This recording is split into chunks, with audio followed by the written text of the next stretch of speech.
আসসালামু আলাইকুম শিক্ষার্থীরা, আশা করি সকলেই ভালো আছো। আজকে আমি তোমাদেরকে তৃতীয় শ্রেণীর ইসলাম শিক্ষা বইয়ের অধ্যায় 2-এর 5 ও 6 নং এর প্রশ্নের উত্তরের সমাধান করে দেখাবো।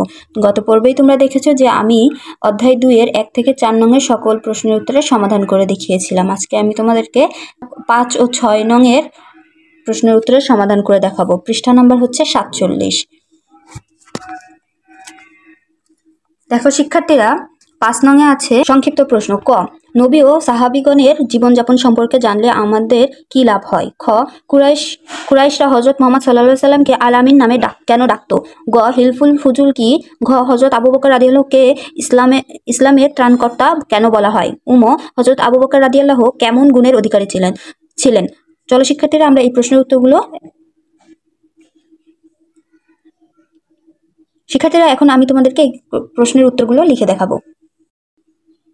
5 নং প্রশ্নের উত্তর।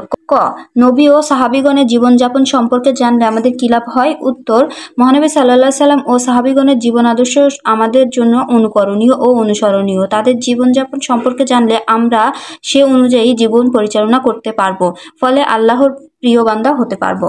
নাম্বার খ, কুরাইশরা হযরত মুহাম্মদ সাল্লাল্লাহু আলাইহি সাল্লামকে আল আমিন নামে কেন ডাকতো? উত্তর, মহানবী হযরত মুহাম্মদ সাল্লাল্লাহু আলাইহি সাল্লাম সবসময় সত্য কথা বলতেন, কাউকে কথা দিলে তা রক্ষা করতেন, তাই কুরাইশরা তাকে আল আমিন বলে ডাকতো।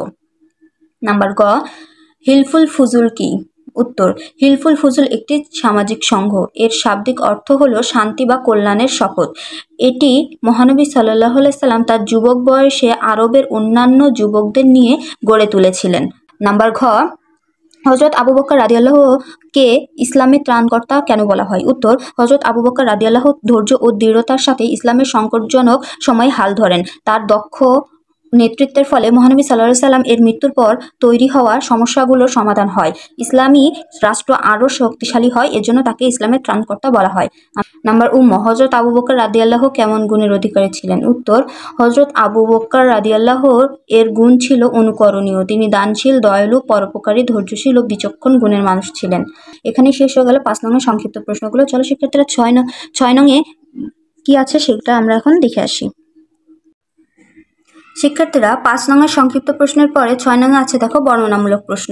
ক, নবী রাসূলগণের জীবন চরিত জেনে কিভাবে তাদের আদর্শ অনুসরণ করবে তা লিখো। খ, মহানবী সাল্লাল্লাহু আলাইহি সাল্লাম এর আদর্শ কিভাবে অনুসরণ করবে তার একটি তালিকা তৈরি করো। গ, কিভাবে হযরত আবু বকর রাদিয়াল্লাহু জীবন আদর্শ অনুসরণ করবে তা বর্ণনা করো। চলো শিক্ষার্থীরা, আমরা এখন এই প্রশ্নের উত্তরগুলো দেখে আনি। 6 নং প্রশ্নের উত্তর। ক, নবী রাসূলগণের জীবন চরিত জেনে কিভাবে তাদের আদর্শ অনুসরণ করবে তা লিখো।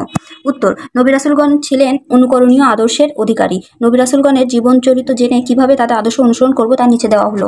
1, সবসময় সত্য কথা বলবো। 2, পরিশ্রমী হব, কাজে কোনো ধরনের অলসতা করব না। 3, কাউকে কথা দিলে তা রাখার চেষ্টা করব। 4, গরিব, দুঃখী, অভাবী মানুষদের সাহায্য সহযোগিতা করব। 5, সকল নারীদের প্রতি সম্মান দেখাবো। 6, ছোট বড় সবার সাথে ভালো ব্যবহার করব। 7, আমাদের আশেপাশে শান্তি শৃঙ্খলা বজায় রাখার চেষ্টা করব। 8, আচার ব্যবহারে বিনয়ী হব, অহংকার করব না। 9, ধৈর্যশীল হব। নাম্বার খ, মহানবী সাল্লাল্লাহু আলাইহি সাল্লাম এর আদর্শ কিভাবে অনুসরণ করবে তার একটি তালিকা তৈরি করো। উত্তর, মহানবী সাল্লাল্লাহু আলাইহি সাল্লাম এর আদর্শ যেভাবে অনুসরণ করব তার একটি তালিকা নিচে দেওয়া হলো। ক, 1, আমরা আচরণে বিনয়ী হব, অহংকার করব না, কাউকে অপমান বা ছোট করব না, ছোট বড় সবার সাথে ভালো ব্যবহার করব। 2, মানুষকে সহযোগিতা করব, সুখে দুঃখে তাদের পাশে দাঁড়াবো, অভাবী মানুষদের সহযোগিতা করব, প্রতিবেশীদের খোঁজ খবর রাখবো।